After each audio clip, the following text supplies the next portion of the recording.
النعام في المنام تعلمنا دروسا قيمة في الحياة، فهي ترمز إلى الصبر والتحمل اللازمين لتحقيق النجاح والتفوق. كما تذكرنا بأهمية الحذر والتروي في اتخاذ القرارات والتعامل مع الظروف الصعبة، وتلهمنا بالطموح لتحقيق أهدافنا الكبيرة والاستمرار في السعي نحو تحقيق النجاح. لذا لا تستسلم، وكن دائما مستعدا لمواجهة التحديات بروح الثبات والإصرار.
مرحبا بك في القرن 21، حيث الحرام مجاني والحلال مكلف جدا، حيث وصول البيتزا أسرع من وصول الإسعاف والأمن، حيث فقدان الهاتف أكثر ألما من فقدان الكرامة، والملابس تحدد قيمة الشخص، حيث أصبح الوفاء وأصحابه من الطراز القديم، حيث أن المال هو تمثال الحرية والعدالة والمساواة.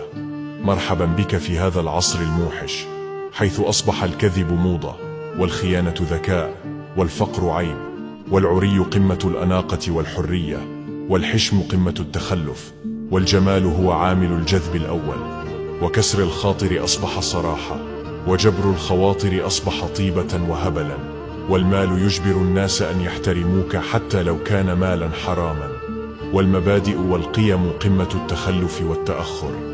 أهلا بك في أسوأ عصر من عصور البشرية.